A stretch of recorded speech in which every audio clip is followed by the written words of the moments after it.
right. Thank you very much for the kind introduction. So before we start, I would like to thank Jeff for organizing such a great this event to bring. So of course we are personally we are part of this SCP program, but also bring together this global community of entrepreneurs. We also have people, I think David from the Science Park here. So I think and then for this panel, I think this is quite a big topic, how Hong Kong can embrace this global technology. So I will start, so maybe I already have a little bit introduction, but this first overall look at the panel, we have really diversified group of people. So the first question what we are looking at is, right, because this is a very big topic. Now, earlier we have the government, the professor this from the Wudong, Li Dong, right? Yeah. But look at this, now what we are trying to look at the first is, because like Hong Kong, there are a lot of innovation centers in the world. So we're looking at the first question is, what's the unique about Hong Kong?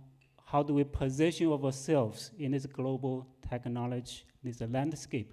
I will probably start from someone over guest from the furthest, Valerie from the Silicon Valley. So maybe we first start with Valerie. From your perspective, you have a lot of experience in the Silicon Valley.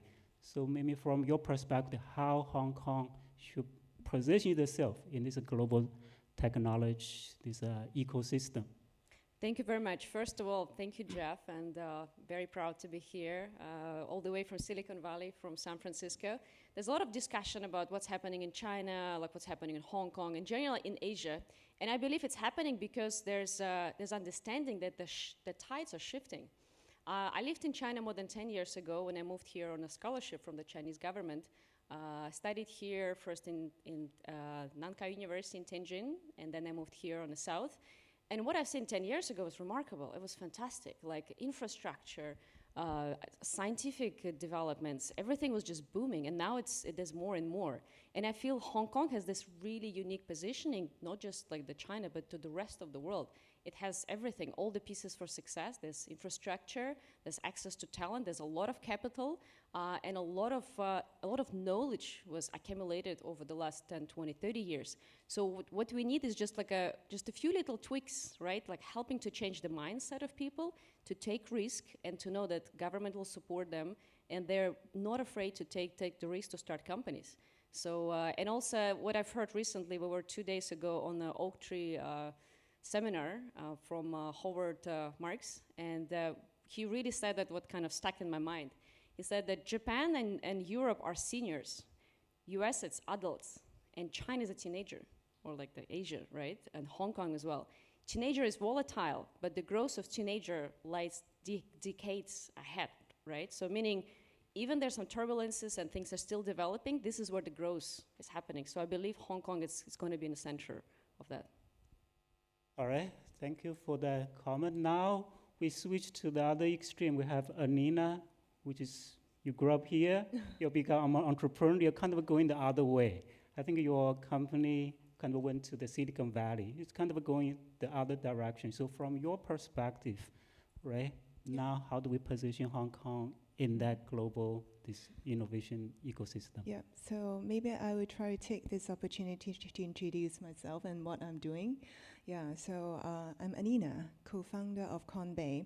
Actually, we provide AI blockchain tools, also blockchain wallet, tokenized coupons, etc., to help our merchants or vendors in Hong Kong to create a successful loyalty program.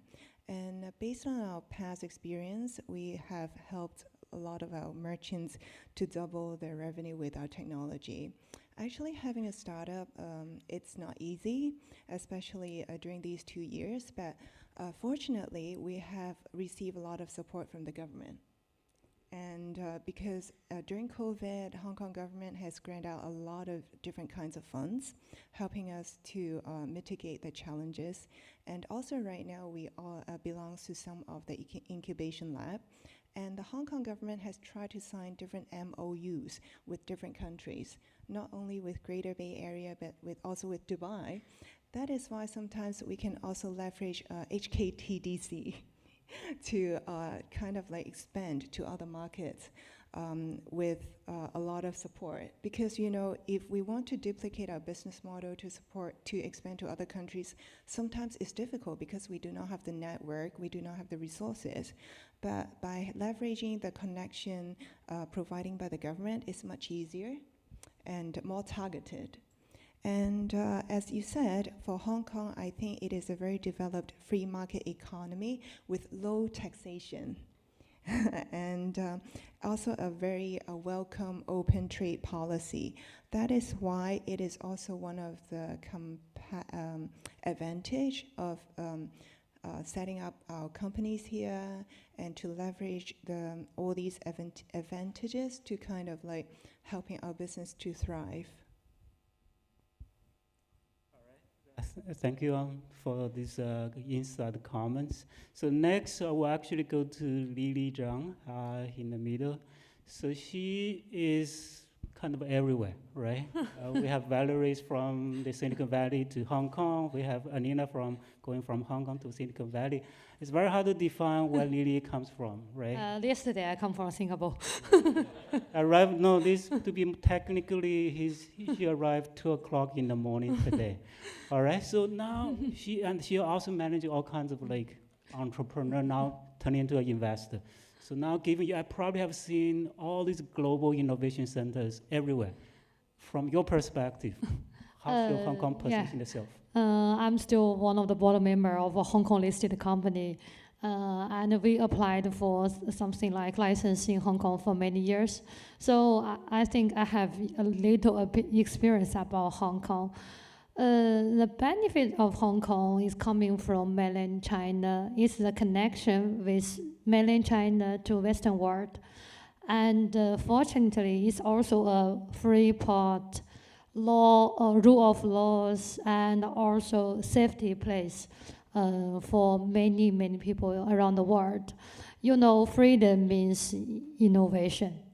If you get freedom, you want to do something new, you can do something new. So I think innovation can be a very important part in Hong Kong. For example, AI-based, blockchain-based. Especially for me, I'm doing some business about blockchain. I also have a speech in 1 year policy about blockchain published from Hong Kong government. I think the government is trying their best to have more policy to let people to do this kind of innovation. So I think next, of course, we will still talk about some disadvantage here, but today it's possible for Hong Kong to do something new, AI, blockchain, innovation hub in Asia. It's very important.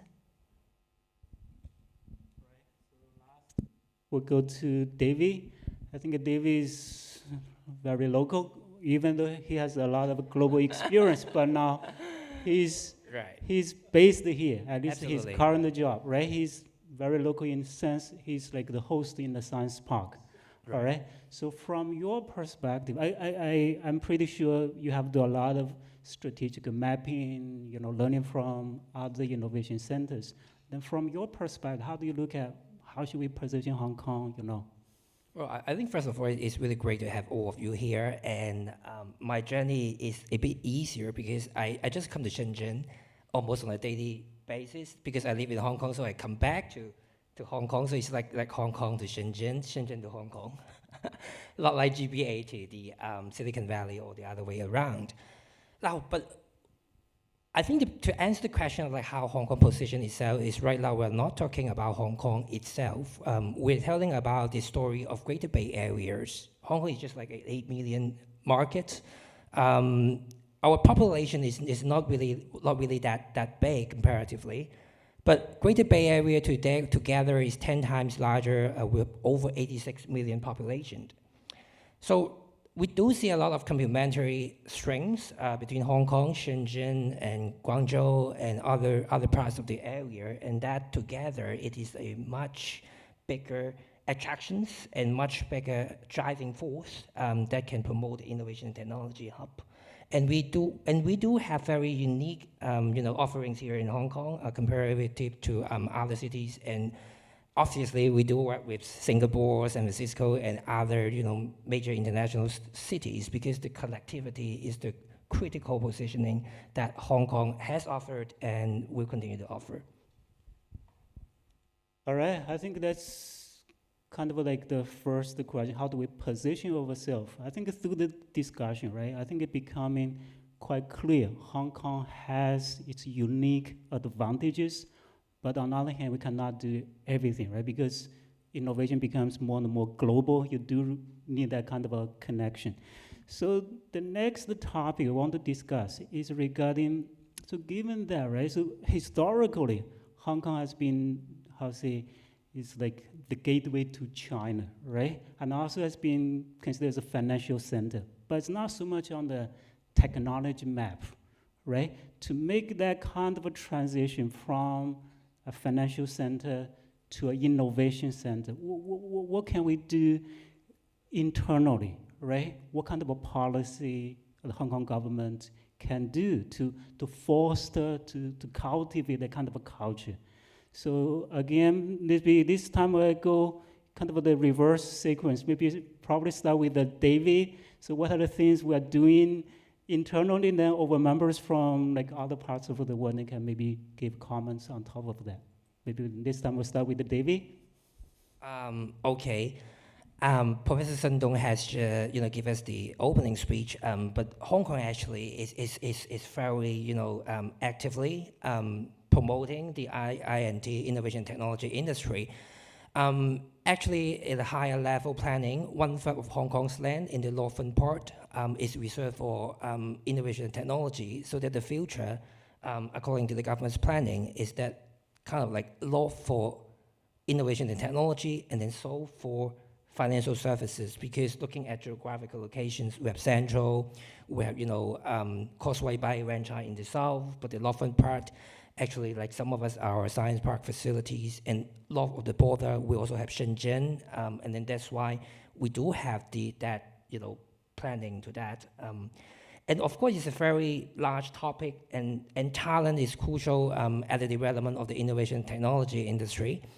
So what the government is doing is that apart from the traditional attractions to young people at university, lawyers, doctors, financial people, we actually have a very strong efforts, even started in secondary schools. We have the Strike and Rise scheme, helping the secondary school students with from the entrepreneurs and then executives and professionals in the city.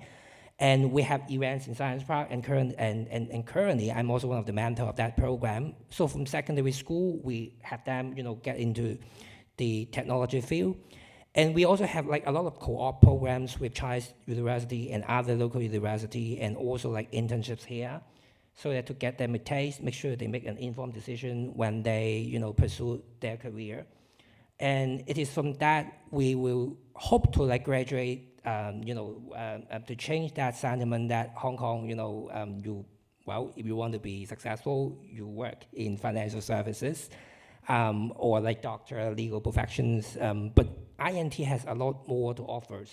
And of course, to the enterprise part, I think probably I will leave, to other guests on the stage, because they can, tell firsthand, like how recent years the ecosystem has evolved towards a more like business friendly in terms of like technology innovation, and what are the other recent changes.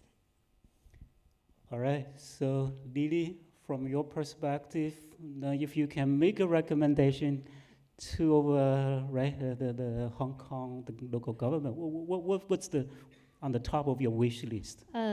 First one, I think of course attract global talents. What make US great? All the talents from global wide go to US to have universities stay there to join the country. Yeah, so I think the most important thing is more talent here. But for example, if people from mainland China want to go here, they find out the houses in Hong Kong are too expensive. So I think the next step the government should do, they must provide more houses, rental to people from here, to come here, especially for technology guys. Maybe they can rent house at a very low price, or they can grant to some entrepreneurs to let their employees here to have very low price house or rent something like. I think that will be helpful to people come here. But if not like so, how can Hong Kong compete with Shenzhen, with Shanghai, Hangzhou, this kind of city? I don't know. But Hong Kong still have so many lands. But it's very difficult for Hong Kong to change this kind of thing because the real estate in Hong Kong market, very complicated market. The richest people in Hong Kong, they benefit from real assets. Today the top 10 richer Hong Kong, okay, they all build house. They all build limited house at a very high price, selling to residents here. So if you want Hong Kong to be something like very good innovation hub, that's very important point to Hong Kong. Because today, Singapore people, their citizen can have a very low price house in something like Silicon Valley, very cheap, not in Hong Kong. So I think that's very important. I just want to talk at this point. That's a very practical, direct kind of a issue you raised. Yeah. So the next we go to Anina. I think you had living experience here. You grew up here, and then you have your kind of a first early years of this entrepreneur here. You probably have lived through that experience. Now already you mentioned about now the government is trying to help in many ways. What else, if you wish the governments can do more? Meanwhile, I find that I'm quite fortunate to set up my company in Hong Kong because I can grab quite a lot of resources.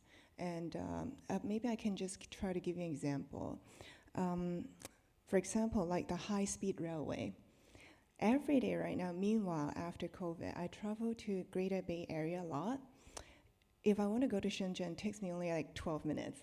I just press a few messages, reply my kind of messages, and I've already reached to Shenzhen. If I want to go to Guangzhou, it takes me only 45 minutes. So I usually say, let's have a meeting this afternoon in Shenzhen. Let's have a meeting in Guangzhou. This is how we try to expand aggressively within China because everything is very convenient. I don't need to stay overnight. I can come back. And at the same time, because there is quite a lot of technology parks and innovation hubs in both areas. That is why right now we've always tried to do a lot of exchange. We try to learn from the innovative ideas from Greater Bay Area and try to bring it to Hong Kong. At the same time, I believe that there is also some uniqueness in here in which we can bring it back into the mainland China. And the thing that I said that I feel like I'm very fortunate is not because I'm able to access into Greater Bay Area easily, even with our culture, because with our Chinese culture it's much easier to communicate, right? But at the same time, for example, my company involves in blockchain and AI. Actually, it's a very two different system, especially for blockchain. In China, they have their own blockchain system, they have their own blockchain, but in Hong Kong, I'm able to access to other kinds of blockchain, you understand what I mean. And then when I discussed with some of my business partners in other countries, because Hong Kong also practices common law. And then if I try to legalize some of my blockchain projects, I'm able to do it in, for example, like Dubai, some parts of the area, because they also practice common laws, or other countries. This is how I can grab the advantage. Not only I can expand into China with our unique position, with our Chinese culture, with the conveniences, with the resources exchange. But at the same time, I'm able to access and expand to global, to other countries, because with different set of laws, with low taxation, with the open free trade. So this is how we try to grab the opportunities. Always try to spot different opportunities and see how you try to take it. Okay.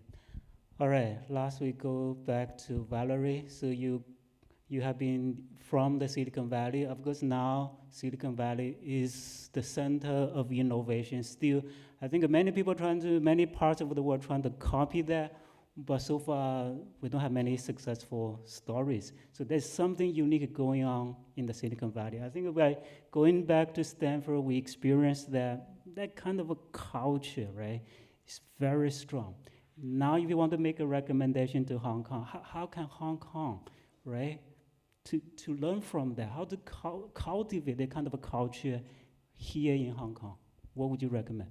I think, first of all, Hong Kong, it's like a bilingual in a way that Hong Kong can speak the Western language and also the Chinese or Asian language, right? So to piggyback a little bit on the speakers being the last one, I think there's a few aspects. First is the government, then we have a private sector or industry, which is extremely strong here, right? And then we talk about the mindset. So I wanted to focus on the mindset because being in the Bay Area, when I moved, actually, so I was living in China, then Australia, and then I moved to Silicon Valley, and I was just mind blown by the people. Everybody is so helpful. Whenever you want to start the idea, people say, hey, I will connect you here, I'll connect you there. So it's capital, it's university, it's people, but it's all in mindset. And I think what is also a little bit missing here, people still think about, okay, Elon Musk or, I don't know, Jeff Bezos, those big legends, right?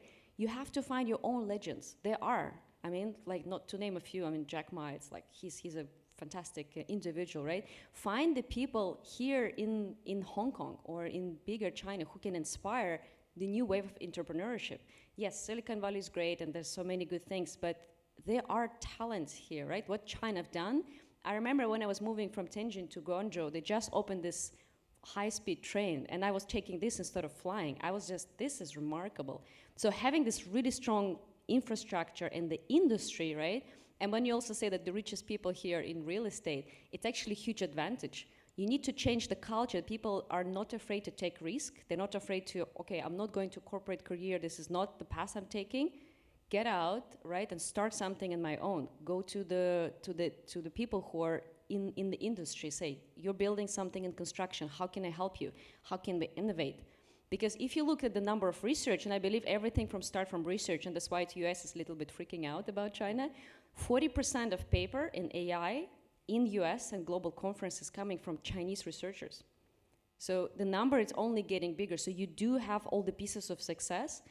So you just need to patch it all together, find your own legends, right? People who achieved and who are successful, and then just craft your own story. I have a friend of mine here from Berkeley, and I think she's a good example of a strong family who has these ties between Hong Kong and US. And as a new generation, she's looking like, how can I innovate? Like, am I going to focus on sustainability, value investing? Like, what am I going to do as a new generation?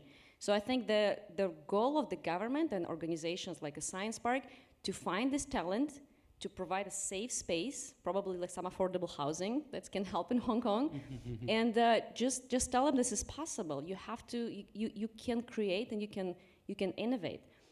I remember on the Gunner slide, he said that US was like just a tiny history, right? China has been around for thousands of years. If you just go back to the history, right? China has been twice the strongest civilization in the world. Nobody can compete. Silicon Valley is just, it's a different beast. So you have to find your own roots and grow from this pride of who you are and what you can achieve in the world. So I think this is a big key to success, to start innovating. All right. All right, I think I'm gonna look at the watch. I think one suggestion before we finish to Jeff, we should make this 1 hour long, right? We feel we just get warm up, time is running out. All right, we actually have a number of other questions, but I don't think we have time to go through all of that. Maybe I just, before we sort of conclude, maybe I just say a few words based on the discussion here. I just don't have like a pad to take notes, but what I kind of can conclude. Number one, Hong Kong has been unique in the past, and Hong Kong is going to be unique going forward. All right, we learn from the world, but it's like just following what Valerie says. We need to find that unique path going forward, right? So what's that unique thing that ties back to the first question we discussed? What's that unique going for Hong Kong?